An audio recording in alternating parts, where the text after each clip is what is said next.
All right, everybody, we are back. Working Dog Radio, broadcasting the Bite from Canton, Ohio. I am Eric Stambro. With me from Tulsa, Oklahoma is Ted Summers. Ted, what's going on over there?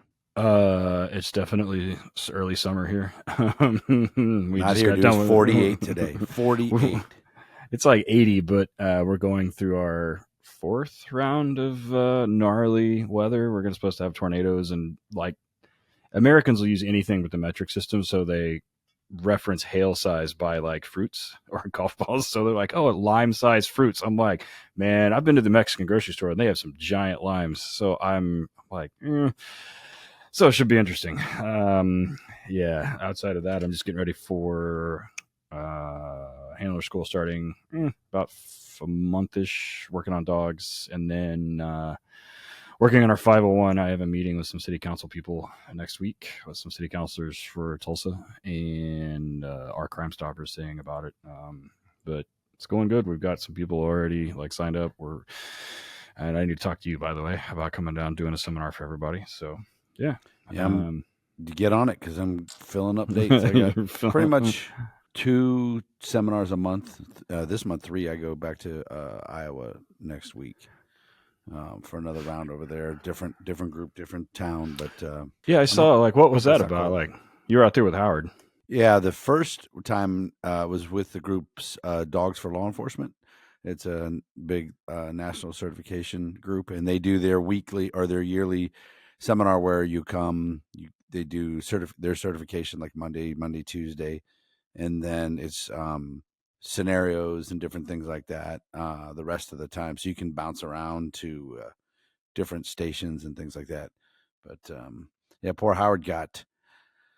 Oh man, he got there that first day, and the first day of class on Monday, he starts working with them because he was becoming an evaluating official, and so he's working with them, watching, helping. He's got to put in some time and do some stuff with them, grade some people, and by lunchtime, he had this stomach flu that's been going around, and poor dude was for the next at least 2 days could not leave the room, probably couldn't leave the bathroom. I had that thing too. It's a 2 or 3 day nastiness, and he was stuck. He came around. I think it was Wednesday. Boy, did he look like shit. And so he'll get a kick out of me telling you this. He texted me the one day. He goes, "Listen, guys usually don't ask guys this, but could you go to Walmart and get me this, and this? Yeah, like some medication and Sprite and just things like that." He was just suffering through it, man. And that's the thing with that stomach virus that was going around. It's horrible. I know I had it, and I puked a bunch the first day. I hadn't thrown up in 10 years probably. God, I hate throwing up. Oh my! And I'm a violent, loud puker. I am too. I throw up so hard that my abs hurt. My wife always. Oh yeah. My wife's like, "This is horrible. Like you can hear you," and I'm like, "I can't help it." Vanessa too. We just had Vanessa on the show. She's a loud puker too. My wife can barely hear. It was my wife got it too. She had it before me, and we tried to stay. I stayed away, man. We slept in separate rooms, and there was no physical interaction between us. The 5th day, so she's good to go. 5th day, I give her a kiss, and she was not good to go because the next day I had it. So fun. Yeah, that's. And I saw you had to get in the suit. You worked like 900 dogs or something. Yeah, it was a lot. There was 100 dogs at this seminar, and 80 some of them were dual purpose. And I was working a ton of them on the outing. I've been teaching my e-collar stuff for a few days, and there wasn't enough guys to decoy for that many dogs. So I jumped in. I was in the suit for about 6 hours, and it was 125, 150 bites, something like that. But it was, it was out bites. So out, out rebite, out rebite. That's it. But still, we were doing building search type things where they get the bite, nothing crazy, but out all the way back to them, using the e-collar. But then they got to resend them. Right, we're gonna do 2, 3. It was every single dog, 3, 4 bites, every session, everything we were doing. I hadn't sweated that much in a long time. I don't know whose suit it was I was using, but I left that thing out for a while. They soaked through my pants, soaked through everything. Filled your shoes up, yeah. Yeah, I felt good. I still went to jiu-jitsu after that, so Still got my work in, but yeah, over here we're just traveling right now. I don't have any handler schools. I think I'm gonna have one coming up with a retread, a dog I finished last year. The handler got promoted. Good for him. I'm happy for him. They got a new guy, and then there's another agency's got a couple single purpose dogs they want me to do. And then I think that's it. But just traveling, man, a lot for the seminars. I'm not complaining. I like it. This episode is brought to you by Kinetic Dog Food, kineticdogfood.com. Ted and I love it, man. It's such a really, really good high performance dog food, but also their 24K formula. We use it for training. It is amazing. A nice big piece. No chicken in that particular formula. So if you get a new dog in from Europe, you don't know if he's allergic or not, don't worry about it. Check it out, kineticdogfood.com. Our friends out in North Carolina at Highland Canine Training run great green and Finnish dog programs, as well as an online and in-person police supervisor course. Hit them up at highlandcaninetraining.com. That's letter K number 9, highlandcanine.com. 30% off the discount code WDR30. This episode also brought to you by Horizon Structures, horizonstructures.com. They will custom build you a kennel, drop it off, hook it up to your water and electric, and have that thing running with dogs in it the same day. They can custom build one. They got some already pre-built. Check them out on their website, horizonstructures.com. Anything you need from mild to wild, they're there.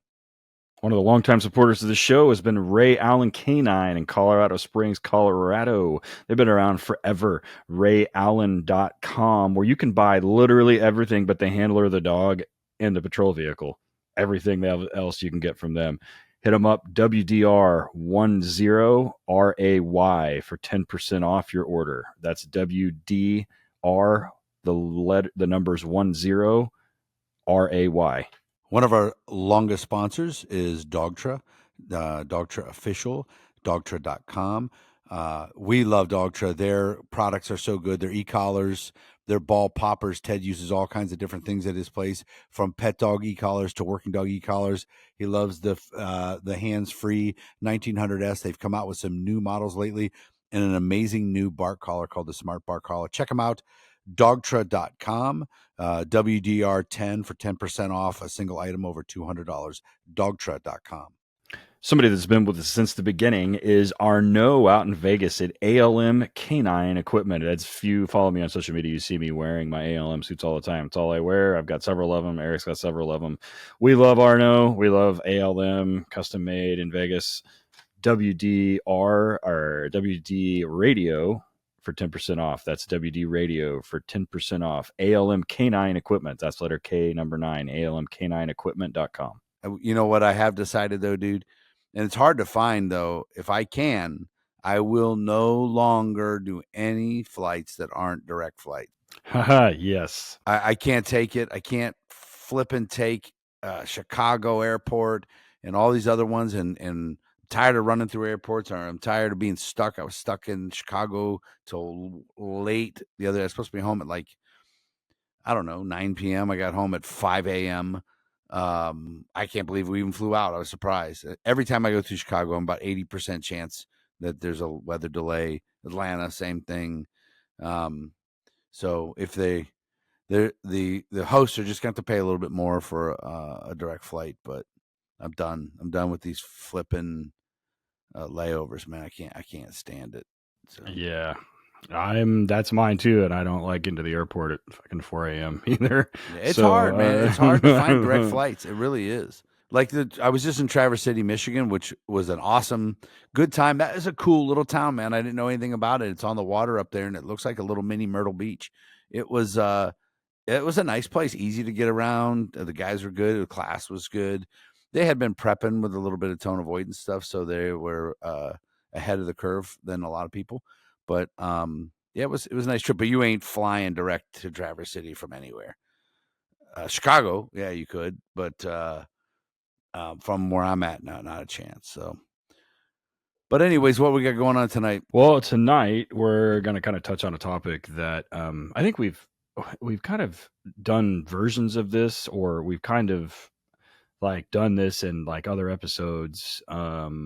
We haven't done a dedicated episode on this, but with us tonight from out in Arizona is Scott Butler. Scott, how are you, man? I'm doing well, thank you. How are you guys? Rocking and rolling. It sounds like Eric's cold. I assume in Arizona it's not. So No, it is not. It is not cold. It yeah, is it not cold. hadn't been cold for a minute. So give us a little bit of your history, a little bit of your background, and then we're gonna start talking about why you're on. So I started with reservation about a mile away from my current agency, just down the street. I worked there for just under 5 years. Started in law enforcement. Thought that ticket writing was the way law enforcement was. That's what you do. You hammer people for traffic violations, and that's it. There's nothing else to it as far as proactive work goes.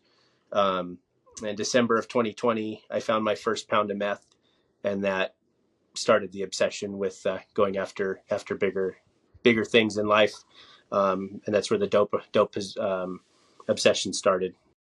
This episode is brought to you by Dogtra, Dogtra Official, Dogtra.com. You guys have heard us talk about it. We've been with Dogtra for a long time. We love them. They're amazing people. We love their product. There's so many different things that they do. The 1900, 1900S, the hands-free. They got all kinds of things, poppers, droppers, all kinds of different things with their e-collar. But I have been a proponent of their YS600 bark collars for a long time. Everybody knows I talk about it. When I had the kennel open, I would come in and show videos of all the dogs being quiet. The YS600, they have the YS300 for smaller dogs. But here's the thing, guys. They just came out with a bark collar called the Smart Bark Collar. Dude, this thing is amazing. It attaches to an app on your phone. You can control everything out of it, see in real time what's working, what isn't working with the dog. But here's the kicker. It catches whining. That's the big deal with that smart bark collar. It catches the whining because we all know your dogs learn to whine underneath the threshold of other bark collars, and it's super annoying. But with that smart bark collar, it catches the whining. And in the app, while it's working, you can just reach up and hit the vibrate button. There's a little button on your thing that'll vibrate that if that seems to work a little bit better for your dog. Or you can actually administer your own stim as a little bit extra if need be. You can set minimums, maximums, sensitivity levels to pick up that whining. Check out dogtra.com. They have a discount code WDR10, 10% off a single item over $200. But check out that smart bar collar, guys. It is amazing. We've been messing with it at my facility, and my employees absolutely love it. Check them out, dogtra.com. man, you found a amount of meth on the res. Yeah, yeah. Man, did they It's prosecute him?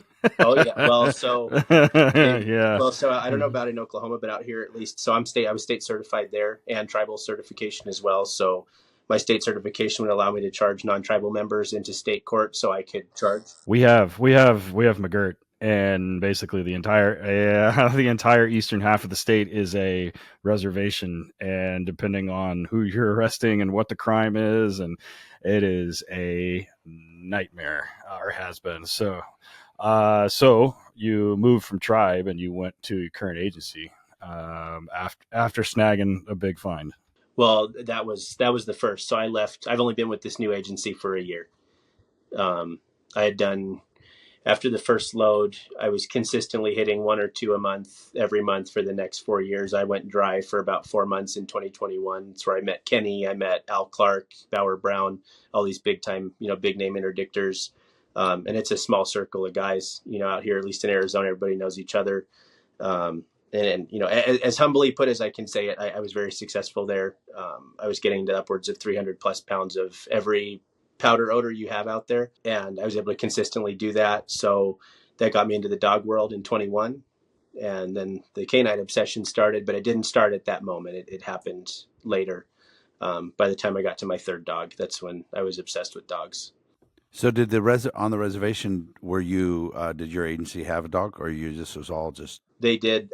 So the interdiction for me started in parking lots. I would see people behave a certain way around a marked police vehicle. It was very obvious that they were doing something that, they say, the quote unquote, the general motoring public was not doing. I did loss prevention for Walmart for many years, and I could pick a shoplifter out of a crowd within a matter of seconds of them walking into a store, just because they know they're doing something wrong. Subconsciously, I think that your body might physiologically start doing things that everybody else aren't doing when they're honest shoppers, and you can pick them out, and it's really no different with a smuggler. They're just doing it in a vehicle, and they can't get out of a car. That's the difference. They got to pass me at some point. I got a funny story about that. I'm not going to name the agency, but they're semi-local here, and one of their guys at state, one of our state certifiers, he calls me and he's like, "Hey, you guys want to train with us today?" I'm like, "Yeah." He goes, "You got a handler school going on?" He was like, "Meet us at this parking lot, at this gas station." I'm like, "All right, cool." So he's sitting out there, and we have like odors put out on one of the vans or something, and handlers are just running it, and people are kind of watching us, and like he's sitting there, he's not even watching what we're doing. He's watching everyone else. And I'm like, "What are you doing?" And he goes, "Watch this." And these dudes are acting all sketch. And all their unmarked boys are out there with them, like sitting there watching them. They're sitting there talking back and forth already. It was like they're literally just watching what you guys are doing, and they're watching people watch you. And I'm like, "Are you serious? You guys are using us as bait?" He's like, "Yeah, of course we are." I was like, "Okay, fine." I was like, "Great, Dave, whatever." That's so yeah. Real quick, before we move on, for guys like me and others that don't know, talk about the difference about law enforcement on the res versus you're saying state certified and charging here and charging there. What complexities are involved there? It can get a little bit convoluted. I would say that a tribal entity is doing a huge service to their officers if they are post-certifying them, because it makes things way easier for them. Where I'm working right now, because I'm a sheriff's deputy, I'm a detective on a task force, but I can't arrest tribal members on a reservation. That's the big hindrance. That's where issues start to happen. So when I was a reservation cop, I had state certification, I had federal certification, and I also had grandfathered assumed tribal authority through the tribe I worked for to enforce their law and order code. I can enforce Arizona state law, and I could also charge federally if I needed to, which means I could cite into federal court if I needed to. So a tribal cop on the res can arrest a tribal member on a tribal warrant on the reservation. As soon as that tribal member leaves and goes off the reservation, I can no longer extradite them back to the res to a jail. If that makes sense, it essentially becomes kidnapping. And the same would go for me now being working for the sheriff's office, where I no longer have that tribal authority. I can't go onto the res, run a tribal member, get told that they have a warrant, and then extradite them off the res to my jail, if that makes sense. So you end up asking a fourth question. We always joked about it. It was license, registration, insurance, and then are you a tribal member? You got your CDIB card, bro. Do you have a CID? Every time. And people would tell me I'm a tribal member, I'm Navajo. And, there's a lot of last names that are very obvious, yellow hair, things like that, Big A, Sosi, you kind of know. But when somebody's last name is Johnson, what are you supposed to do? I have to assume that they're telling me the truth. I don't think most people know about jurisdictional issues on a reservation to try to protect themselves from law enforcement. But if they do, and they know they can throw that out there, it's a lot easier just to treat them as a tribal member at that point and not deal with the federal tort violations you can commit, or, the kidnapping issue. If they have a CIB, great. If not, it is what it is. A lot of tribes don't issue CIBs out anymore for whatever reason. It sucks for us, because you're wondering, are you kidnapping somebody at this point, federally speaking? So you just have to be careful. I never had any issues in 5 years, never had a problem, but it happens. I've seen it happen right in front of me, and we'd have to tell state cops, like, I get that you pulled this car over on the reservation, but these people said they're tribal members. Their last name is Sosi. I would not arrest them if I were you. And then we watch it happen in front of us, and they say, hey, we're 10-15 with all three of them. And it's like, it's great. Now you can answer to the federal government and explain why you just kidnapped tribal members, The way it works over here, most of our state and county and local guys are cross-commissioned with all of our tribes, or most of them are. I can't remember. I'm sure there's some that aren't, but it revolves around the prosecution. So you can be arrested by anybody, and then they take them to county, and then they sort them out that way. And then at that point, there's the fork in the road where we go to state court, or we go to tribal court, or they go to federal court. And so when it first happened, when McGirt got passed, or when McGirt got decided by the state, or by the Supreme Court, like, I had handlers being like, can we arrest people? I'm like, well, yeah. They're like, well, what if they're tribal? I'm like, does he have a headdress on? Like, can you tell from looking at him that he's a Native American or that he's part of the tribe? And they're like, well, no. I'm like, then arrest them and let them sort it out. Like, it's not your job. So, and the head canine guy for the VIA is actually just south of here, Max Oden, and super good dude and really, really successful interdictor as well. But all their canine guys kind of cycle through here at some point, which I'm sure you've interacted with those boys. VIA. Yeah, Nick's out here too. I saw him. He was posted something on Facebook the other day. But yeah, he's a good dude also. So in that vein, like, real quick, if you're right now as a sheriff's deputy, if you get a tribal guy outside the reservation, they do something, you catch them with dope or whatever. What do you charge? How do you just charge them state, or you have to go federal, or what? Nope, just state. They go to jail. They get booked on ARS violations, and you're done. Yeah. The worst part is you conduct a traffic stop, it ends up on the res. We can't remove them from the res, and we have to call tribal PD and say, here, you're welcome for the stat. Heaven forbid it be a load. You got to just sit there and give it away. Fortunately, with the task force, we still get to claim a stat for that. But cop ego says it's my stop. I want it. It sucks to give something away. I've seen it happen many times, and it is what it is. You try not to stop them on the res. Just let them get by it. But people see us in the median, and you've got canine plastered on your car, and they're like, oh, here's a cool gas station on the res right next to the casino. I'm going to go in there. And magically everybody goes to the casino, every one of them. So you just end up learning to be real patient and waiting for 45 minutes, a couple hours down the road, waiting for them to go northbound. And it's just what you have to do now. It was different before. I could stop them wherever I wanted, but now it's a little different.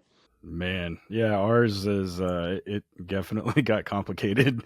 There was some news a while back about one of our tribes and one of our counties getting into it, and it made That's not surprising. International news, and it was a pretty interesting because I got sent the videos from body cams from dudes fighting each other inside the jail, which was pretty fun. So you're now on your fourth dog, if I remember right. What's his name? Rip. Okay. Yep. So talk a little bit about, I guess, so you move over after catching everything. So how did you move into interdiction after, catching that first pound of meth? I looked at the totality of everything I saw with that person. Had never seen anything like it in my career at that point. I think I only had a year on, maybe 8 months or so. And it was kind of like, one of these things is not like the other. And then I start seeing the same physiological responses to a stimulus, me in a marked police vehicle sitting right there in plain sight. I learned, hey, being Florida Highway Patrol and hiding in the bushes doesn't get me anywhere. It's not proactive work to me. So I put myself right out up against the highway, perpendicular, working weekend graveyards with my takedown lights and my scene lights and my high beams on, light bars that we mounted, all these things to be able to see into that vehicle. And people would pass me, and sometimes there's major reaction to officer presence. Other times you have your veteran smuggler that's never been caught because he's never been stopped for it, and he just drives by like nothing's going on. But I'd say your low-hanging fruit type people that are maybe a first-time smuggler or maybe even a second or third time, they are a nervous wreck, and they're trying to rehearse a cover story while they're driving for hours at a time. Whatever of their compartmentalization they're trying to do all that in a vehicle as they're going by me at 2 a.m, and they're the only car on the road, and then they see, boom, canine vehicle, not good. They can't help themselves. They may not obviously say anything to anybody in the car, but as they're going by and their arms lock at the wheels, they lean back behind the B pillar. They look away towards the reservation, but they're not looking at the casino. They're looking at just open wilderness. There's nothing to see at 2 a.m. It's pitch black. They drive into town, and your 2 a.m. rental car with a radar detector turns up into a very residential side street for a local person. Sure, maybe you would go up that road, but this out-of-towner, there's no reason for them to go up there. Those are the things I would see. And I would successfully find those cars, get them stopped, talk to them, have LPR history already pulled up in front of me. They tell me they've been here in Arizona for a week, and in reality, they've only been here for less than 18 hours. I've got reasonable suspicion I can detain you, and I didn't have a dog. That was the worst part. For the first year and a half, I didn't have a canine. So I'd get consent. Sometimes I'd find loads. Sometimes I'd have to let him go. Sometimes I can get the sergeant to come out and sniff my vehicles for me. That happened majority of the time in the beginning. And then, yeah, that was really, it sounds crazy, but I didn't use a dog for the majority of my seizures. I've only deployed a dog for myself 6 times until I came to the county. And that's the thing, right? Like when people have me like write recommendation letters or sit on boards to like select canine handlers. I'm like, if you're already successful, like this, you already need to be successful as finding stuff before they give you a dog. Like giving somebody a dog that's not already good at it is not going to make them any better. That's for damn sure. Like that is 100% the truth. Like that, you already have to be pretty successful at it as it is. And that kind of like runs into, I have one of my handlers ask me the other day, and he's really good. And he's like, admins are, even after I get consent, they're wanting me to run the dog. And I'm like, meh, no, Not don't do good. that. And no, No, I'm don't like, do it. do not do that.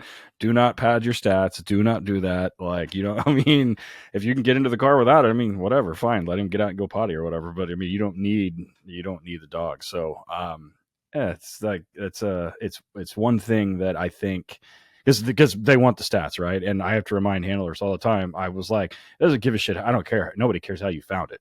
Like, I get it. We want the dog to have a win. I understand that, right? We want the program to be successful, but ultimately the end goal is interdiction. And regardless of how you get in the car, I mean, that's how you get in the car. So, all right, our next sponsor is really good for the business side of this. If you're in the business of breeding and or raising police dogs, or even just regular dogs, pets, or gun dogs, or whatever, one of the biggest hassles that we have to deal with is housing. Making sure it's safe, making sure it's high quality, all these things. Make sure it's sterile, it's easy to clean, we can feed. If not, it just creates an infinitely higher workload. On top of that, it's expensive. One of our sponsors from Horizon Structures, they do a great job at making a plug and play drop ready to go as soon as it hits the deck in your location. You have a gravel pad, hook it up to electricity and water. You can put dogs in it that afternoon, and all the guesswork is taken out of it. It's ready to go as soon as it gets there, and you can go from mild to wild. I've seen some that have stainless steel on the inside. It looks like an operating room. It comes with its own air conditioner, all the way down to just like a basic one you need to put in the backyard to satisfy your policy requirements. If you're a canine handler out in the back for a 10x10, he's got an indoor outdoor. He's got a little outdoor thing that's elevated, so he doesn't have to stand in any of his waste, and it's easy to clean. So everything from all the way from a single dog all the way up to, I think they do like, what do they do, Eric? Like they do like 16 and 18 like large sizes. So hit them up, horizonstructures.com, and they will get you set up quickly. When I was at the police department, we did, it's an inner city police department, right? They sent several of us. I went 2 or 3 times to different interdictions, 2 and 3 day classes. There's a guy named Sean Smart who worked for the State Highway Patrol here. He was fan-freaking-tastic at it, and he was really good at teaching it. So I went through his school twice, and there was some guys that came up from when I was in the NARC unit. They came up from Florida, Highway Patrol guys, and it was funny because our city is really hard to do it in because there's one crossover in the entire city, and it's north and south. At that time, there wasn't a ton of stuff coming north and south and into Canton, Ohio. It was everything is east and west. There's no crossovers east and west through the city. It's all city, walls and shit. And we had a grant, so we were doing it on overtime, and we were getting.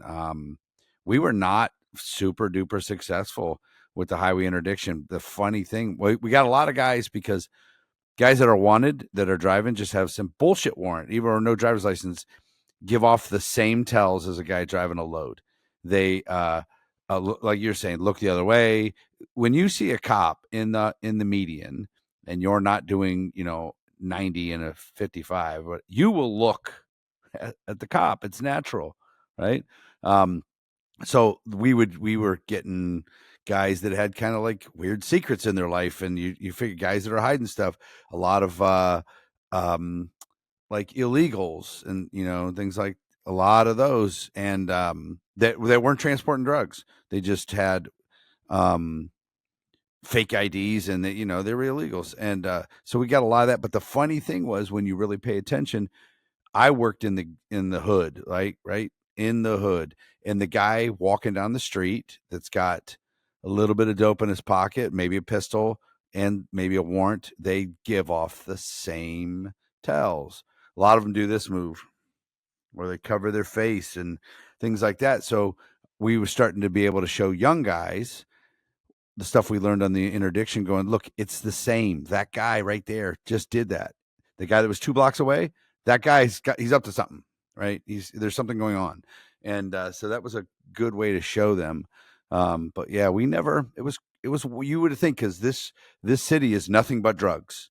Everybody here's a drug addict, and I call it the city's filled with thieves and the working poor, and everybody's on drugs.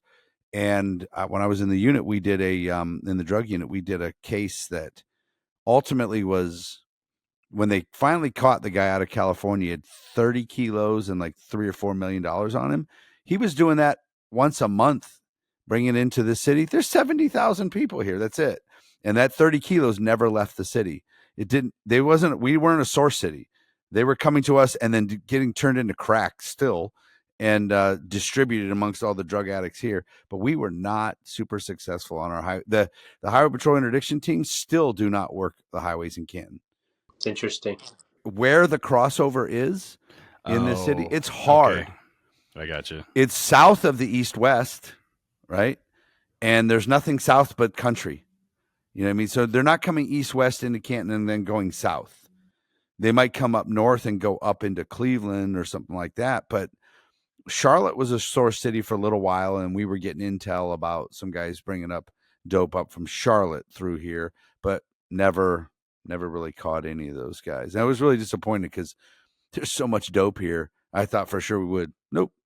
But we were getting good stops. They were just, I had a stop on one guy. I forget everything he did, but he had, the dog hit on the gas cap of his car, and he had 3 phones, no luggage. He was coming up, I think, from Charlotte. He had 3 phones, no luggage, and a receipt from the gas station 20 minutes south of us. And I guarantee that's where his drop off was. Guaranteed. And they don't have cameras there, I assume. No. Of course not. There was course none they of didn't. that shit. Right. Why So would we didn't they? even. And then but that was the only guy that I was like, yes, is a trafficker. We just missed it. It happens. It sucks. It's the worst thing, letting something go down the road. That's what actually made me want to talk to you guys, was being okay with just letting it go down the road. You will find another one. You always will. That's the thing. Eric and I both hammer new handlers on that, and I'm like, don't make something there that's not. And I said, this is not like a bomb search. Like if you miss a bomb, probably have a problem. But if we miss a load, meh. Like somebody else will get them. Like, or they'll get caught eventually. Like, I mean, if you I mean, so, when did you get into the unit that you're in now? When did you get your first dog? Got my first dog October of 2021. Okay. Damn, you're already on your 4th dog? Yeah, I worked at a reservation. You took dogs you could get. I got my first dog. It's a sad story. I hate talking about it. I actually killed my first dog. He hospitalized me twice. The worst handler aggression you've ever seen, like deeply rooted mental issues. And the day that he truly was done with me, I had a broken finger with a metal rod in it. And it was a fight for each of our safeties. At that point, he was like, "You're not my handler." I said, "I'm not your handler." Or, "You're not my handler. You're not my canine anymore." We were done. Happened in my sergeant's house on his couch, of all places. And like I said, new handler. And this is where canine became an obsession to me, is like, what caused this to happen to this dog? Behavior wise, conditioning, whatever went into that dog, what caused all this, and what can I do to be better than the old school ways of things that caused this to happen?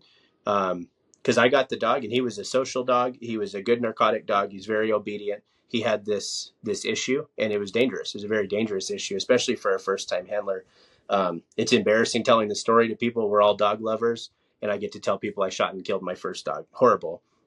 But it taught me a lot. I would never pick a dog like that again, even now with the current unit that I'm in, where I'm going out of my way to go deal with violent people all the time, and smugglers and gang members. That dog that I had then, maybe not would have engaged a real person, would have been a real man. The dog I have now, that doesn't look like he would do that stuff to people, has already done that on the street twice with zero hesitation. And I've only had him for 8 months. So I don't know. It's an interesting topic to discuss. So I got him in 21. I got a second dog the following year, I believe sometime in June. I April, maybe. I think it might have been April. Marijuana dog, good dog, former French ring dog from Mexico. He had been passed around like crazy from multiple agencies. He went to my current agency and then got retired out once and then got given to me because they're like, you're an interdictor, you need a dog still. And I was like, yeah, I agree with you, I do. I got him. 9 months later, he retires due to marijuana law changes on the reservation. Kept him as a pet at home. Super, super fun dog, good with kids, good with family. So he was able to relax and retire and be at the house, no problem, sleep in the bed or whatever. Retire him out, get the third dog, stayed with her for 9 months, and then had an offer to come over to the county. And it was a very easy decision at the time for me. And I left and I came here. And I got this dog about 4 months into being here. And I've had him since October of last year. So when you left, that female you had, she stayed on the reservation? She did. Yeah, she went to another handler. She's with him now. Do you check up on her? Do you hear anything? Yeah, yes and no. It's a little bit of a sore topic. I don't want to get into it because it's very political, but I can explain to you guys at another time. But she's working. That's all I cared about. She's still working. So it was hard to leave her. She's a good dog. I put a lot of hours into her and a lot of time and effort, a lot of my free time into her. But she's with another handler. She's doing what she needs to be doing, and it's all that matters. I have too much on my plate now with the current department and assignment for me to worry about past things, So, but I'm in a good place now. I'm happy, and I'm doing everything I ever wanted to do in law enforcement. I'm doing currently, so it's been a good time.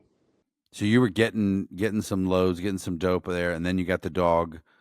What changed? Did you get more, or was it a little bit easier, or not? It's a funny thing. I had, like I said, at that point I was on my third dog by the time I left.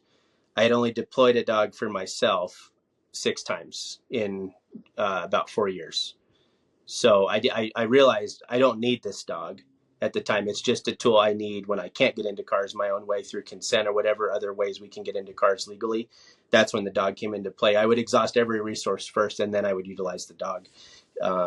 I was given consent for some of my biggest loads, and I was refused on some of the smallest shit I've ever found in my career from people. Flex of coke on a front seat. People tell me, no, you can't search. I have a guy with 26 pounds of meth and a pound of fentanyl powder in his trunk. He tells me, yeah, absolutely, go ahead and search. So dogs were truly just a tool to me. It was an interdiction tool to get into a car, and that's all they were. That's what I wanted to talk to you guys about, was that exact topic. And that I can't remember her name. I spoke with her about doing this. Yeah, Alicia.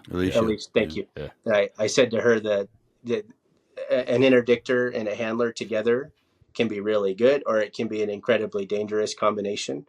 To mix the two, because interdictors are stopping cars with the preconceived notion that we're right, because we get confirmed we're right every time we find something without a dog present. And now we're stopping cars and they tell me, no, you can't search. And I'm forced to deploy a dog and run that. And it, to me, would be the equivalent of a trainer putting meth into a vehicle. The vehicle's hot. You're going to conduct your sniff, and then you want to remove yourself from it. I feel like it'd be human nature at this point. It's there. There's nothing you can do to stop yourself from being aware of the odor in the vehicle, and your involvement with the dog. I feel like you can't stop that from happening. That's where I say the combo is dangerous for as far as the Fourth Amendment goes, and the way we train dogs, the way we condition dogs to do things, even if it's unintentional. We see it all the time.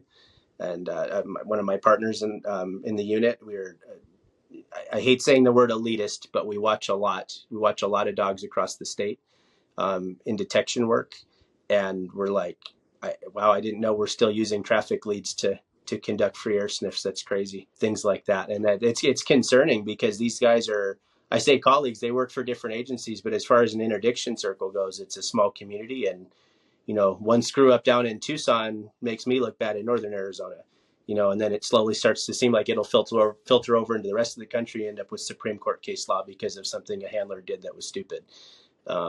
So that's where the passion kicked in for both of us. As we said, we wanted to be better handlers, and we went off. We did that. We got better dogs purchased. We have a vendor we go through that is obsessed with the dog side of things, not the cop side. They're not there to teach me tactics. We're cops already. We have the tactics. They're there to teach me how to train a dog and work a dog, and that's all it is. And it's been really helpful for us. And it's like I said, it's become an obsession for two guys that we needed it. It's just how it goes. We needed to be better, and that's what we're doing now. This episode is brought to you by our good friends, the Perkinsons, down at Highland Canine Training. Highland, Highland Canine Training. They're a really cool place, guys. They have a school for dog trainers, pet dogs and working dogs. That is an amazing spot, man. You can go there, and it's no joke. Like, you're not going to be there for 3 weeks and come back with some stupid certificate. This is like a 6-month school for dog trainers. You learn every aspect of it, including the business side of dog training, which can be tough, especially for us former cops or current cops or military guys that don't really know all that stuff. They've been doing it forever. They offer online courses. They sell police dogs. They have canine handler schools. They offer in-person supervisor courses. Check them out, guys. HighlandCanine.com is the website to go check it out. Everything's on that front page there. It's a very nice website. Check them out, HighlandCanine.com. For the supervisor schools, I think there's a 30% off with the discount code WDR30, HighlandCanine.com. What do you think what do you see are the mistakes that handlers make that aren't interdiction guys? That aren't interdiction guys? Are not, yes. Or not. Weren't in the beginning. They just came in, they got a dog, now they're on a team, or they got called out because that's who they got, right? The interdiction guys got a car stopped. They need a dog. The guy, who's working, he comes. What do you think the dog guys that aren't interdiction guys, the mistakes they make? I would say they're probably synonymous. I think that we're still conditioning dogs to do things that we want them to do, and I think that's where the whole worthless handler topic comes up. Is you're the worthless end of the leash. You are the problem starter. A lot of these dogs come with training put on them already, and we screw everything up. We do weird stuff. I honestly, I would prefer to see a non-interdictor with a dog sniff my vehicle for me, even if I have my own dog. And I not so much now in my career, but when I was new to canine, I'm like, I have to get into this car. And, do you make that extra pass around the vehicle? The third pass. We do one rotation clockwise, counterclockwise, and we're done at that point. I'm really not going to force it any more than that, at least not with the way that we're training now. Very, very seldom do we detail dogs. We don't like doing it. If I don't have to, I use a 10-foot lead to stay the hell away from my dog and be able to film it. Body cam's not always great, but I don't want to be part of my dog's business. It doesn't look good for us. And if I'm at the end of a 10-foot lead, what involvement can I really have? I'm not even looking at my dog half the time. If he locks up, awesome.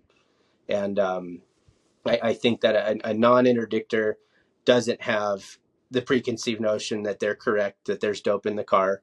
So what influence are they going to have? They're going to come out and be able to objectively sniff that vehicle, and they don't know what it is. They know they got called out. Now, I would say that cop ego would kick in, and maybe they don't want to see their dog fail, or they don't want to tell their buddy, "Hey man, sorry, no alert. We gotta let it go." That sucks, Or they have.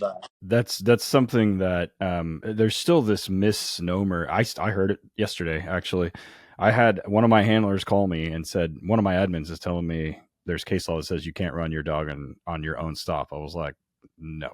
That's not accurate I said, at all. I was like, that is not even remotely accurate. And I was like, what he's saying is exactly the conversation what you're talking about. I was like, that's what he's worried about. He's saying that he doesn't want you to have like some kind of pre-information on, like, you already suspect that there's dope in the car. Like a bias, yeah. Yeah, and confirmation bias. And I tell my handlers, I train my handlers all the time, and I was like, if you get called out, just go and run the dog. Don't ask what their PC is. Don't ask anything. Just show up, run the dog, and give them a thumbs up or thumbs down, and write your supplemental and be done with it. It's not your stop.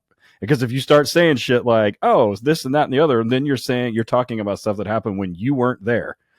And if you weren't there and you start talking about it, and then all of a sudden you get asked about it, you're like, "Well, I wasn't there." You're like, "Well, why did you write it?" And so it becomes this, and canine guys that are non-interdictors are really bad about that. And some of my handlers are too. Like, they get called for a sniff, like their county and city calls them, right? And they're like, "Well, what do you have?" And you're like, "Don't ask them that. Just shut up and go." Like, shut up and go. And like, if there's a Rodriguez violation, it's not your problem. Like, that is low hanging fruit. Like, that's their problem. Roll up, run the dog, be done with it. And if they need, like, stick around, if they need help, like to hand search or whatever, if you're not busy. But I mean, outside of that, like, don't ask questions. Don't ask anything, especially if everybody's wearing body cams. Like, don't get out and be like, yo, this guy's acting fucking weird and doing this and that. Don't do that shit. Like, because it will 1000% turn around. And at some point it's going to, but I hear that shit all the time. I still have admins say, do we get people out of cars? Are we allowed to? I'm like, are you shitting me? Like, it was 1970, bro. Like, when that decision came out, like, it's 40 something years old. So like, crazy, isn't it? These yeah. administrators across the country, they don't know the rules, and we're interdictors. We know the gray area that we can play in. We know where the line in the sand is. It's very clear to us. And if you look at a lot of the things that we have issues with case law, a lot of the burden's on the defendant. It's on them to say they didn't feel free to leave. It ain't up to me. I know you're not free to leave. It's up to them to say that in court. And my subjective intent is nobody's business but my own. There's a lot of this stuff that goes into it, but the only question I ask anymore is, did you ask for consent before you called me at 3 a.m. when I was sleeping? That's it. And they're like, well, no, I didn't ask it. I was like, okay, go ask, please. Why are we not asking? Before I put my underpants back on. Right. Yeah, exactly. It's like, why are we not asking this from people that, well, I didn't know I could do that. It's like, are you kidding me? That happens all the time. At least out here, we see it quite a bit where these cops don't understand. They can ask for consent. You can ask for consent to do anything you want. You can ask for consent to drill a firewall in a car to see if it's loaded with weed. You can do anything you want. They may tell you to fuck yourself, but at the end of the day, you can still ask. And I just, it's become, like I said, when we started to obsess over the dogs, we started to see others training, and we don't say anything to them about it. It's not my business. That's their agency, it's their unit's training. That's what they want to do. We watch, and then we go back to our, home turf, and we're like, hey, we're not going to do that.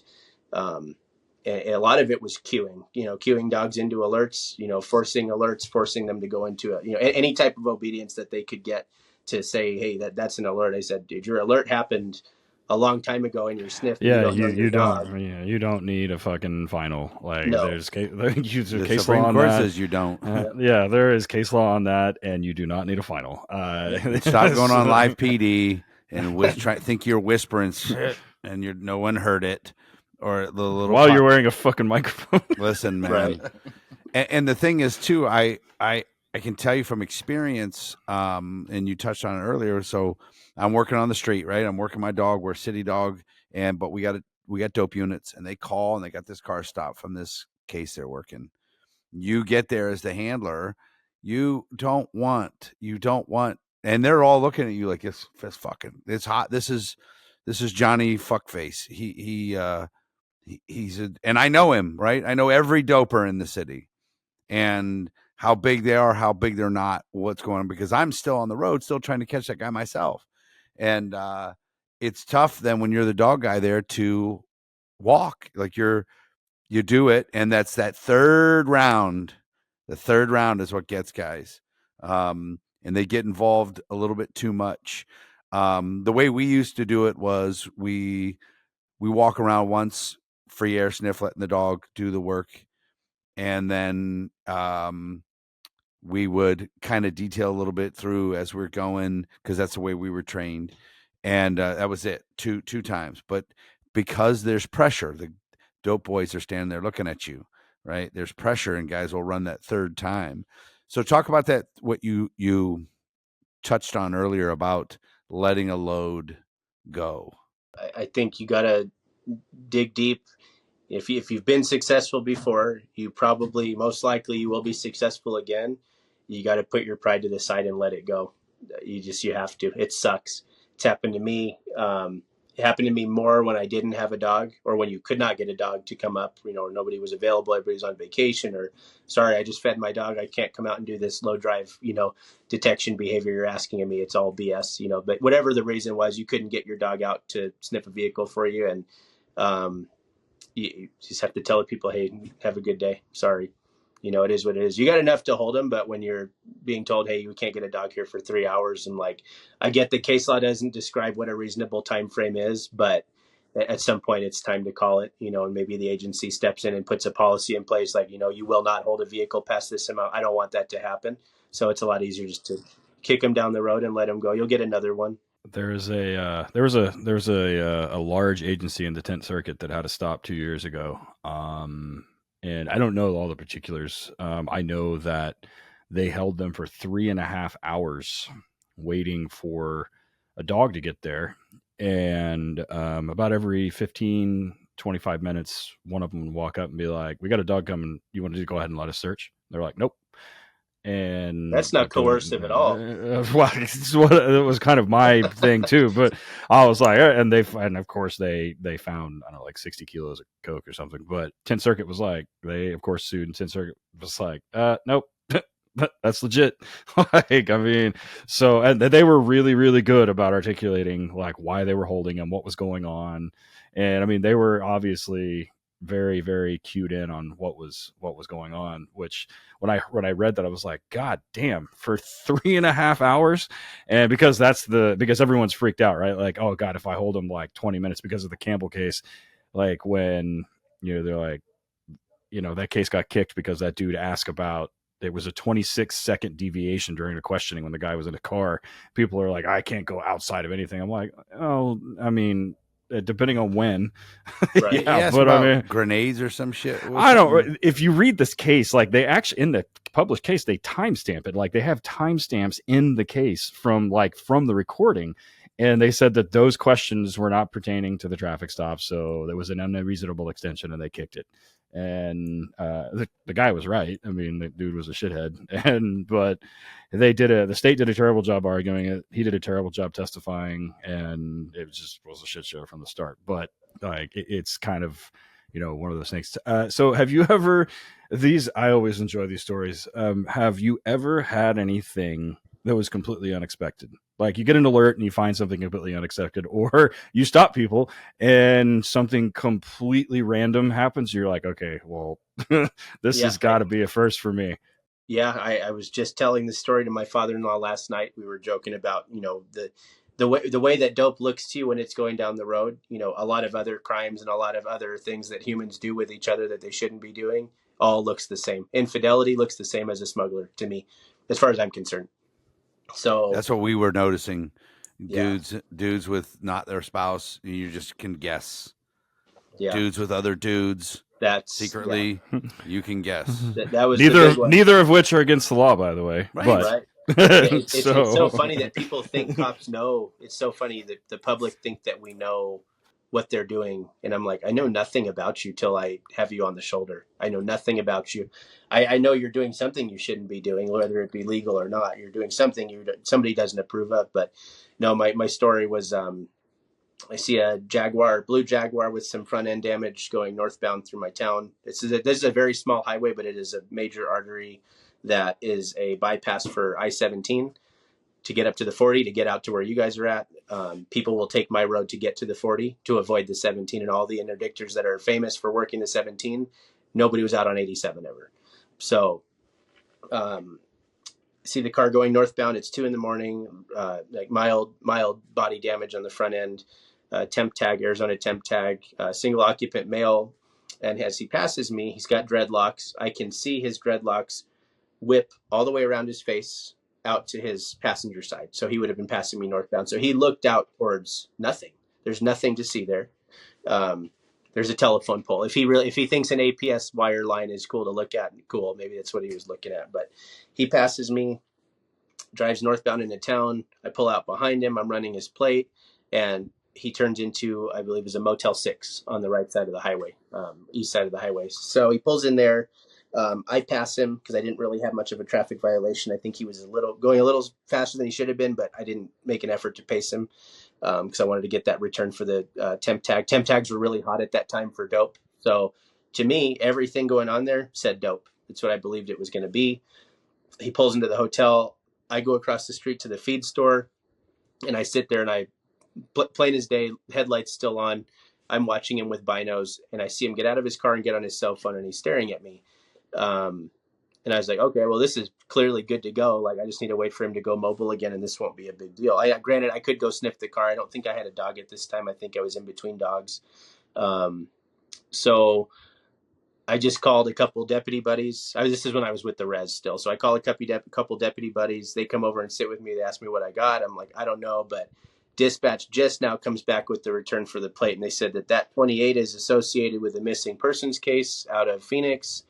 And I'm thinking like, fuck, this isn't good. So it's clearly, this is probably not dope now at this point. This is something more insidious. So I said, you know what? Fuck this guy. I'm going to do a consent contact. I'm just going to go talk to him and BS with him. So all three of us drive over there.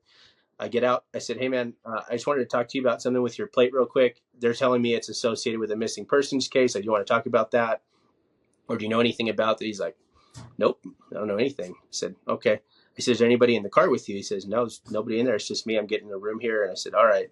So I told one of the deputies, I said, something is not right with this guy. I don't know what it was, what physical things he was doing. I can't remember. This was probably 2.5 years ago, but I walk up to his car. I put my flashlight through the back window and I see the bottom of an infant foot pointed straight up. With whatever lighting condition there was with my little Pelican flashlight that I had, the foot looked yellow. It looked like it was bruised. And I'm praying that there's not a dead baby in his back seat overturned like that, covered up with clothes. And there's a child safety seat on top of it and blankets and pillows. So this kid is sitting face down. I can't see any part of her except for just the pad of her foot or the sole of her foot. Basically draped over the drivetrain that goes all the way through the back. And that's all I can see. And I'm like, in the moment, I wasn't even a father at the time yet. I have a kid now. Talking about it pisses me off, but no seatbelt on, and I don't see anybody else in the car. So it's this dude and this little girl. I told the sergeant I'm busting the window. Like, it's a public safety issue. I'm going to break the window. I go get a glass breaker I just bought the night before on Amazon, little rescue me tool, little ball bearing loaded one. I put it up to the window. I pop it. No movement from the kid. And I looked at the sergeant. I'm like, you think this is 901? Because we're going to have to call detectives out and stuff. And this was, for me at the res, it would have been, we're calling FBI, right? So this is going to become a big deal. But sure enough, this kid wakes up. Thank God. Wakes up. It's a little black girl. And then mom pops out from underneath a bunch of clothing. We couldn't even see mom. So long story short, yes, I thought it was drugs. Turned into be a DCS, like child CPS issue, custodial issue. Mom and daughter were home. They could see DCS walking to the front door at around, I think they said it was like 8 or 9 o'clock at night. They bust out their back door. Mom takes the baby, gets into this dude's car, takes off. And their cover story was, we're going to Payson for a road trip at 2 a.m. And I'm thinking, cool. Well, nobody does that because people don't even know where Payson is, right? It's not a town people know unless you're from here. Nobody just thinks I'm going to go to Payson, Arizona. It doesn't really happen, especially at 2 a.m. And to my knowledge, this was a single occupant vehicle. Now I've got 3 people in it, and I've got a kid that's completely being smuggled to Oklahoma, of all places. So they wanted to get her to Oklahoma state line to basically avoid DCS issues here. And they didn't get charged with anything. Nothing. What the fuck? I booked him into jail. I booked her into jail. I had DCS take the child. The next day they get released. And the issue was that they were never formally served by DCS with that paperwork because they were able to evade them. So they didn't technically get the custodial agreement given to them, and they were able to get out of there with no charges. So it was the moment that every interdiction class teaches you about, hey, you'll find everything under the sun doing this type of work.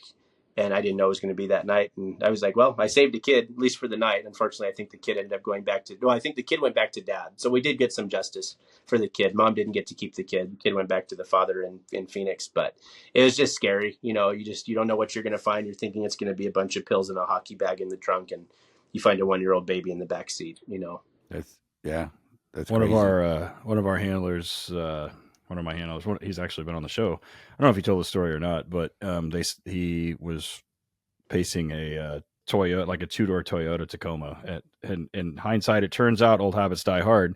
So he stops this thing, and it's 2 like Middle Eastern looking dudes in the car, and they're acting kind of sketchy. One's old, one's not very old.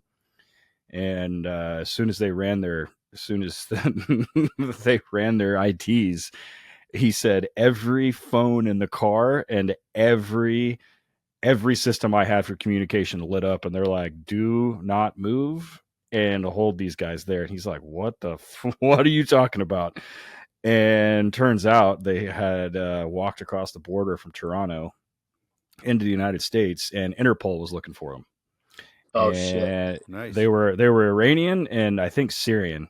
And I'm sure those dudes are in Guantanamo right now, because after that they got picked up by a U-860, and that's all they ever heard from them again. And yeah, not the same handler, but same area. We had a dude stop, and it was a Mexican national, like, and he was super calm, whatever else. And he's like, they asked for consent, and he was like, no, can't search the car. I'm going to leave. They're like, well, you're not actually. So they ran the dog, and they find like, not a small, they found like a pound of something. I don't remember what it was. Arrest the dude, get him set up with ice, whatever else, impound the car. And he was traveling east on this highway. So they're like, oh, is this guy traveling with just a pound? Like, what the fuck? Right. So, and ICE had said that he had entered the country legally. And like, so it was kind of strange. And he had picked up this car in San Antonio. And about 2 weeks later, somebody from the garage called, and they're like, and it was a truck. It was like a Ford F-150. And they're like, do you guys want all these guns in the car? They're like, the what? They're like, these guns, we found like 40 AKs taped to the bottom of the bed. And they had they put them in trash bags and taped all these AKs to the underside of this bed, and installed another plate, and then sprayed it with rhino liner. And these of course, dogs don't find guns, or at least the interdiction dogs don't. And so I was like, man. And I was like, the audacity to carry guns and drugs at the same time, because if he had not had drugs in the car, like, they would have let him go, like 100%. They Right. would have let him go. And my handler was like, had we not found that, like, he was as cooperative as could be, other than denying consent. He was like, no, you can't search the car, can't search the truck. And they found the drugs like up under the passenger seat. Like, it wasn't even hidden very well, and it obviously wasn't in plain sight. And the dog hammered alert on the passenger side, but they're like, all right, whatever, closed case, like, write it up and go to the next one. And they're like, you guys want all these guns or what? They're like, the what? And they're like, what do you mean? So of course most of them were stolen. Like, it was a huge shit show. The ATF got a hard on for it, and they were like, wait a minute, where did all these come from? So it was like a whole deal. And my handler's like, dude, I didn't know. Like, what do you want me to do? He's like, we found a bunch of drugs in the car, and it turns out there was a bunch of guns too. But I mean, they searched the car, and I don't remember how they were. I think they were taking the thing apart.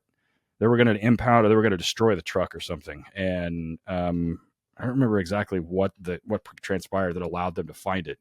And one of the mechanics was like, yo, there's a bunch of guns taped up under here. And they're like, excuse me? So yeah, you will find. All right, this episode is brought to you in part by Kinetic Dog Food, kineticdogfood.com. We've been using Kinetic for quite a while at the kennel here at Torchlight. We feed the 26 and the 28K formula in feeding for the dogs all over there, but I also use the 24K for all of my imprinting for obedience and imprinting for tracking. If you follow me, you've seen me do the tracking stuff where I do the Dickstall method, who we've also had on the show. But it's great because it's large and it doesn't get greasy and gross in the pouch. I've seen a lot of dudes with drop pouches that look like they're carrying dirty socks around, and it's disgusting. This doesn't do that. It's not greasy. Also, it's not a chicken-based formula, so if you get dogs in from Europe, you're not sure if the stomach is going to handle it.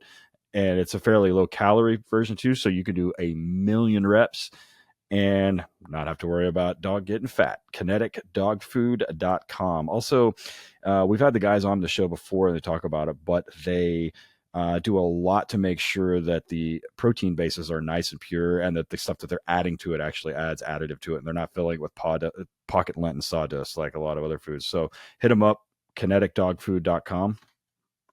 Get set up. When I was on the road doing the stuff with the dogs and with in the drug unit and everything, back then, like, all the local gangbangers had traps in their cars, right? They would have secret compartments with guns, mostly some dope, but those were their vehicles. And in the early 2000s, mid 2000s, it wasn't that easy for those guys to get a rental car. And if we saw a rental car in the hood, you're not.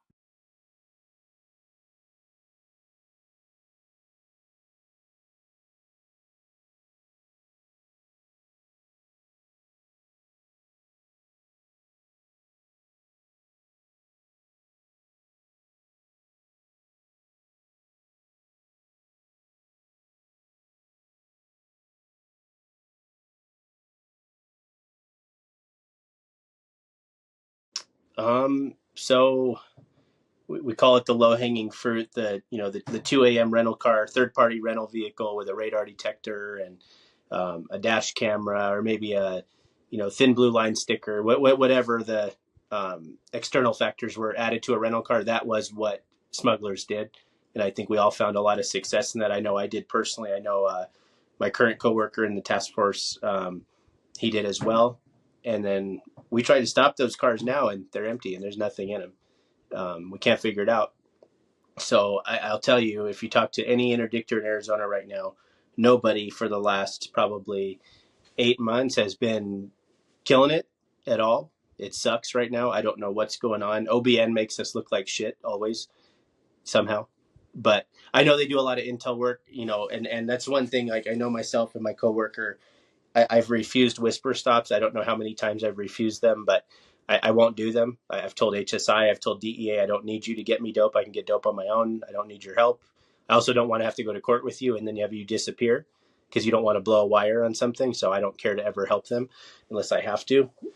It's my own personal opinion. It's not an ego thing. It's not like, hey, this is all my work. This is just my own opinion. The stuff with Darian Jarrett in New Mexico is completely unacceptable that happened to somebody. So I've refused it. But the trends now, Probably one of my favorite companies to deal with in this industry is Ray Allen Canine. What I really love about Ray Allen Canine is I need one website. I don't got to bounce around to a bunch of different places. I go to rayallen.com and everything I need. Because remember, guys, I have a pet dog training business, same with Ted, and we do police dogs. I'm a pet dog owner. Anything I need dog related. It's not just working dogs stuff. It's dog stuff. Anything I need, Ray Allen has. Rayallen.com has everything you need, from leashes, harnesses, bowls, anything you could possibly do. And here's the cool thing. They're always innovating some really cool stuff. If you follow them on their social media, you'll see Matt on there demoing a bunch of cool stuff they have. They're out in Colorado, got an amazing facility out there. One stop shop, nowhere else to go and look. Rayallen.com.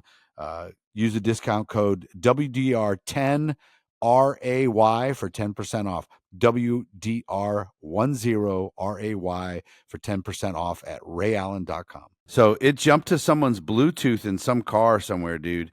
I could hear some dude and chick talking in a car. it just said 10 Summers is connected to something on my screen here.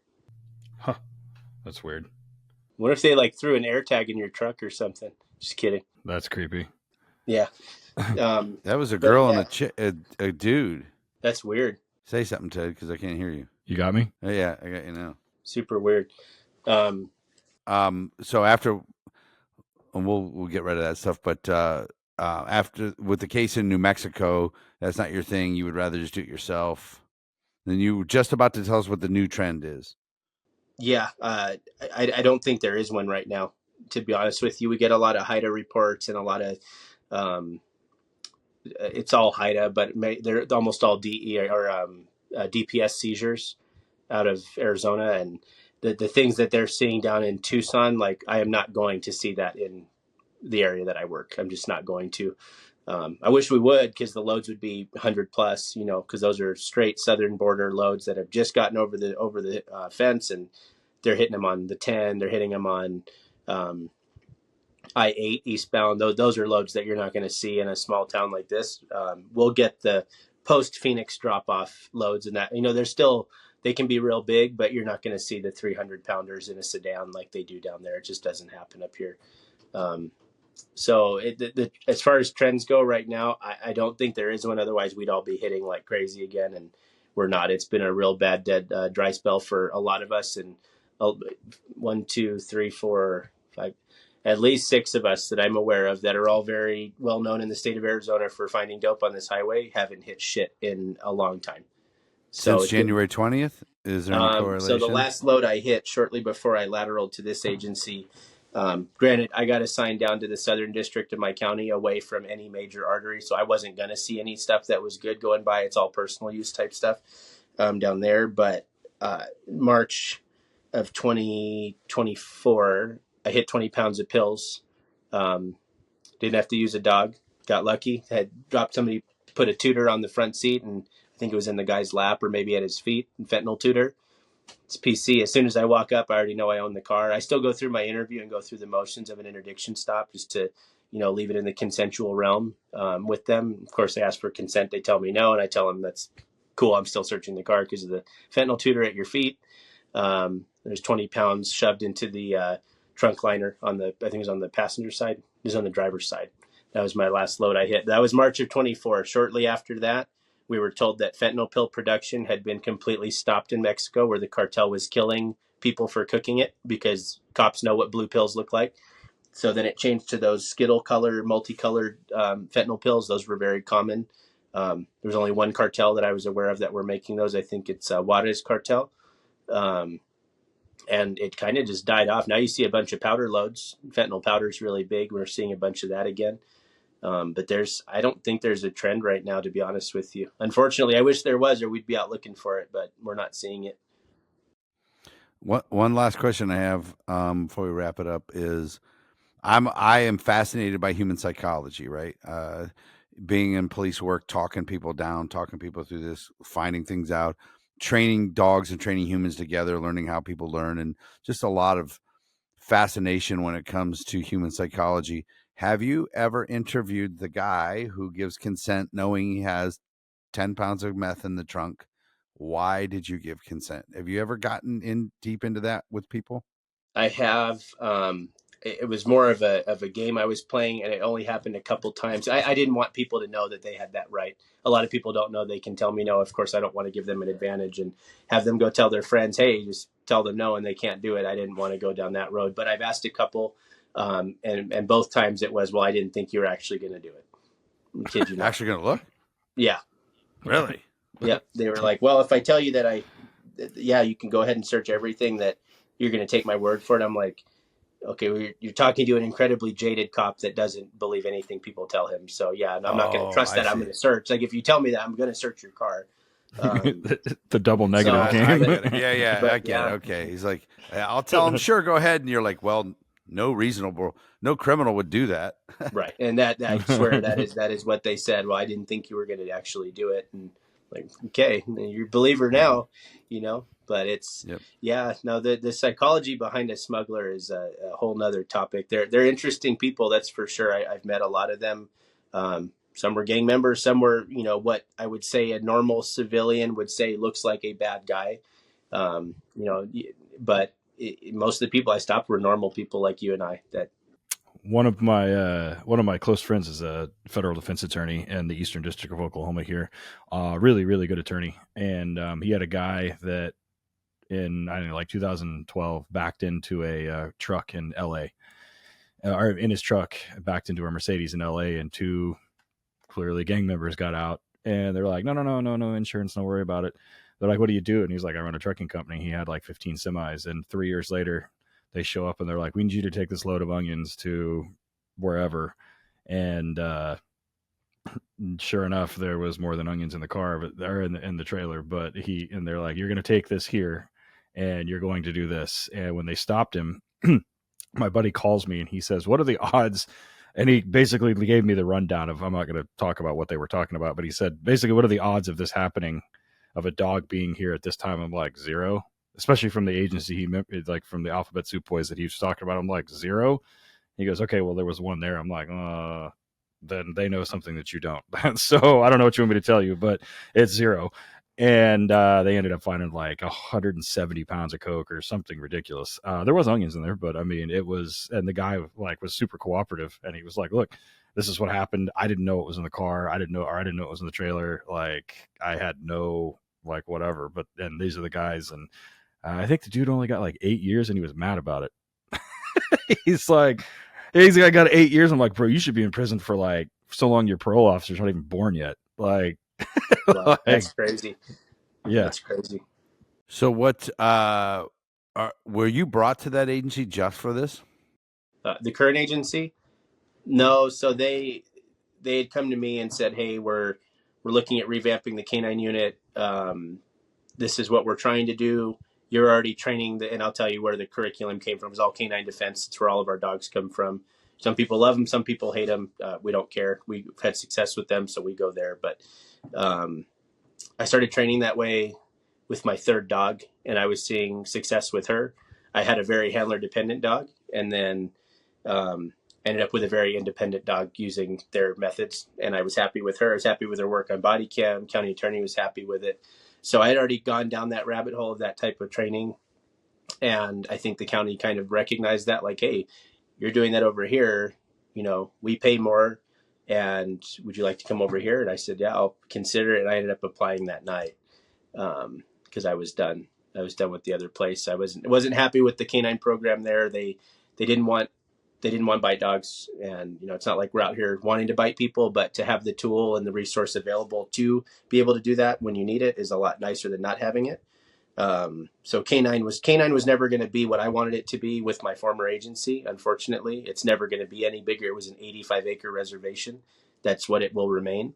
The job probably won't change there very much. So it was a very easy decision for me to say, yeah, I'll come to your 7,400 square mile county and run a dual purpose dog for you and do that and have the potential to get into a task force position. And it took a year, but I got the detective title, and I'm out doing everything I wanted to do as an interdictor and a patrol dog handler and somebody that deals with gang members and anything that would fall under a criminal interdictor. I get to do all of it now, plus the patrol dog side. And how can I beat that and get paid more? It was an easy decision for me. So one last question before we wrap up. Before we started recording, I told you this.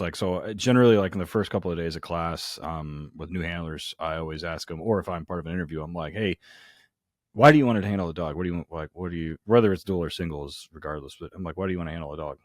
And generally, the guys that are not voluntold to be there are like, "I want to catch drugs and bad guys, dude.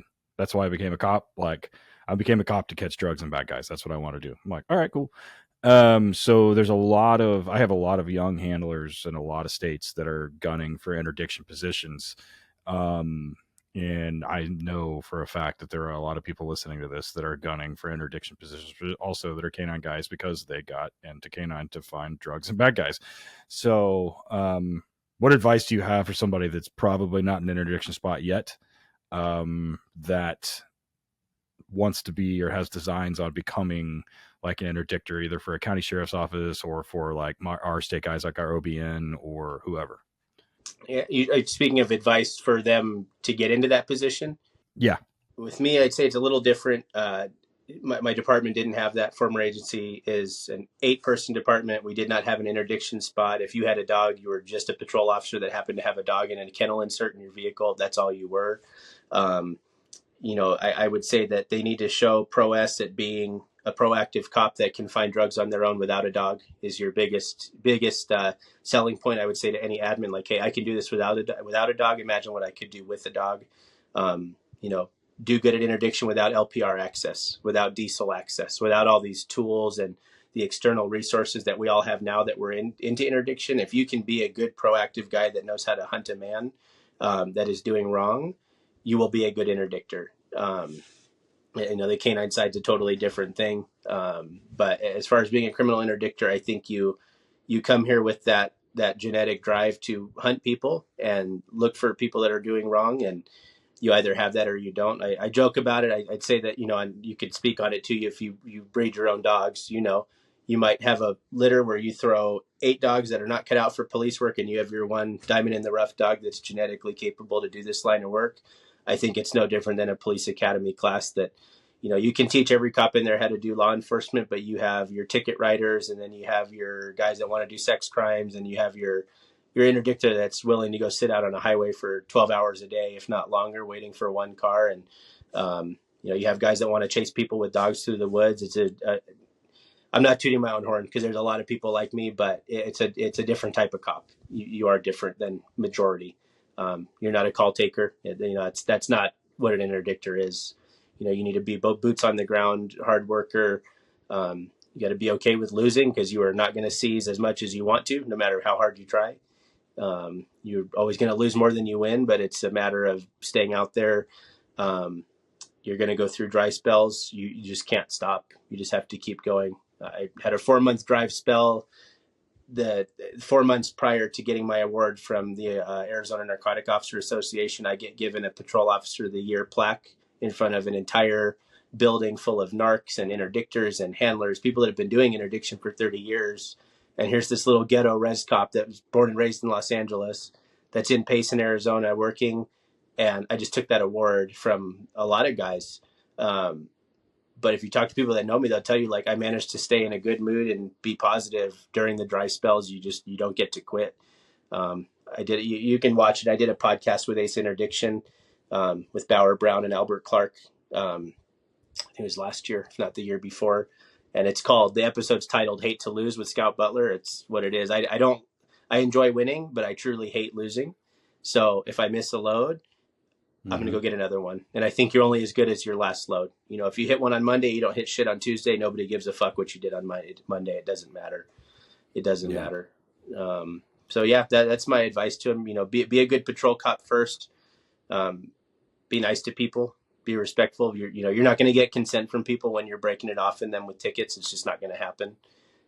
That's probably the biggest question I get from young guys saying, "Hey, how are you able to do all this? And how do you have somebody give you consent when they know they have a hockey bag full of pills in their back seat?" And I said, well, number one, I gave them a warning first and foremost. And, you know, you build a rapport with them roadside and you talk to them, and sometimes they give you consent. Sometimes they don't, but it's a matter of treating everybody with respect. And sometimes these people are genuinely not bad people. They're just like you and I, but they fall on hard times, you know, familial conflicts, monetary issues at home. And, you know, $3,000 sounds really good to certain people, and they're willing to take a drive, and maybe they get caught, maybe they don't. But it's just a matter of you being nice to them. And, you know, if you can sit there and blow these people on the shoulder, you'll be amazed at what they tell you is in their car. You truly will. And that goes for anybody new getting into this. But yeah, be a good patrol cop first, learn to be an interviewer and an interrogator. You know, find drugs on your own without a dog. And, you know, hopefully once you get a dog, go back to being a good patrol cop with a dog first, especially for the dual purpose guys. You know, letting a car go down the road with dope in it's not that big of a deal, but missing somebody on a building search, it's unacceptable. And it's up to you to train hard and, you know, not let people get away. It's the whole point of us being here. Yep. I like that. I agree with it 100%. Do you have anything you want to plug? No, I'm satisfied. I appreciate you guys letting me talk about it. I know it's a controversial topic. It probably is going to strike a nerve with a lot of interdictors that know what they're doing, you know, especially agencies that don't have body cam still to this day for some reason. Yeah, that was the goal. It's supposed to strike a nerve. It should bother handlers that, you know, are out here doing that type of stuff still. That shit that was okay 20 years ago is clearly not acceptable now. And we're in a different litigious society now where everybody wants to sue us for everything. And I think it's up to us to be better than we once were. And I just, we don't tolerate it in our unit. So I feel like other units shouldn't tolerate it in theirs. And some do, some don't. But we try to hold a very high standard, and something we go to work every day and expect from each other. We police each other. And if we fuck up, we tell each other we fucked up. Sorry, we won't do it again. It's just how it is. Yeah, that's all I got to say, though, about it. Somebody that's been with us since the beginning is Arnaud at ALM, based out in Vegas. Arnaud makes fantastic bite suits. I've been a senior level PSA decoy for a long time.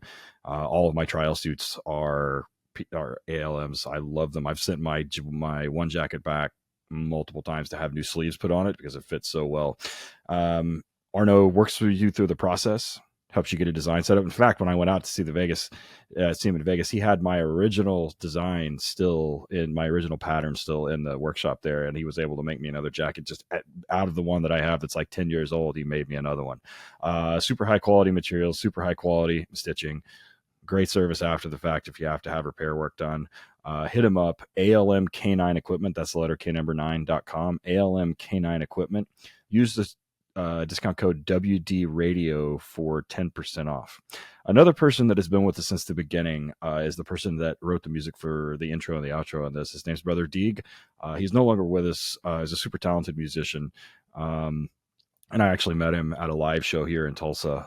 Super nice guy. He was super supportive of what we do here and what police dogs do in general. And he was gracious enough to allow us to use the music for that. But shout out to Brother Deeg. Rest in peace, buddy. Yeah, wherever you're at, you can look at him on iTunes and on Spotify. Just Brother Deeg, spelled Dege, and it's brotherdeeg.net. It's funny. I was in Washington State doing a seminar, and they said the ACLU sued a bunch of departments out there to force them to get body cams, and now they're going to sue to get them to get rid of body cams because the body cams told the truth of what scumbags their clients are. And and there's a lot of shocking. there's a lot of attorneys around the country that are trying to get it where the cops should not be allowed to view their body cam before. We passed a state law. Dude. We passed a state law that says that they're able to do it here. That's listen. You can't want all this like everything out in the open and then get pissed when it's out in the open that your client had a gun, right? And that's some of the things. Bullshit that they can see the gun in there. That's why the cop killed him. Fuckface. You know what I mean? Because he had a gun. Come on, the fuck. So, anyways, what about you, Ted? You got anything? Just cleaning up these dogs for handler school, and then we got an HRD out in Surprise, Arizona, in June. So down south of where you're at, I think. How far is that from you? Surprise. Yeah. Southwest. It's damn near about as west as you can go. It's up against the mountains. Yeah, it's down. Yeah, it's down. It's like 2.5. It's like 2.5, 3 hours from here. Yeah, we got one next month out there, and then outside of that, I'm getting ready to go to Bulgaria for the kennel project, and Alicia's going, and I'm going at separate times, and then working on the 501. We've got our first couple of dogs and handlers coming through for that, so. You can find that on you can just find me at Ted_Summers on Torchlight or on Instagram, and then Torchlight Canine, letter K number 9, and then Oil Capital, like the money, CAPITAL, Oil Capital Canine Fund, letter K number 9. That's the 501. Only benefiting Oklahoma canine teams right now for the moment, and outside of that, I'm just plugging along, training dogs to find stuff and bite people, and then training pets not to bite people. What about you, Eric? If you can't afford to go to a class, or your agency won't let you, look up my name on Amazon, Eric Stambro on Amazon. My e-collar course, the course that I around the country, I made a book out of it. Go there, get it, $15. Follow it word for word. I got a great. I'm gonna read this real quick. I got this email yesterday. Oh, nice. And hold on. It said, Mr. Stambro, I'm not a dog trainer, but a physician, and I have lots of friends in the dog industry because of my lecturing, traveling, and always trying to learn from the best. I've read a lot of books, and your book is the best e-collar book ever written. Thank you very much. It says it's simple, to the point, and easy to follow, and right on. So that was very nice. The guy's name is Eric also. Thank you, Doc. I appreciate that. Selling about 10 copies a day. It does pretty well. It's doing good, but go check it out. It's you just look my name. You won't even get all the way to my last name on Amazon. It'll pop up. It's a bestseller on there right now in a bunch of different genres. Go check that out. And if you want to get me in for a conference, go to my Instagram, Van S Canine. If you go to my website, I don't have anything on my website as far as like dates, and I should do all that, but my website's garbage. It's absolutely terrible. I need to redo it. I just haven't, because I closed the kennel, and I just haven't really put that much. Now, my Ridgeside Canine Ohio Pet website is amazing. That thing is awesome. But like my wife and I made our website with 2 tin cans and a string, and it's not that good at all. So don't go to vanscanine.com. Just go to vanscanine on Instagram. Message me. We do have a little bit of openings in the fall. I think maybe even August a little bit, but yeah. So have money, I will come. There you go. All right. Well, cool. Scott, it was great having you on, man. Yeah. You guys too. Thank you. Yeah. Thank you. And we'll see everybody on the next one. Yep. You got it.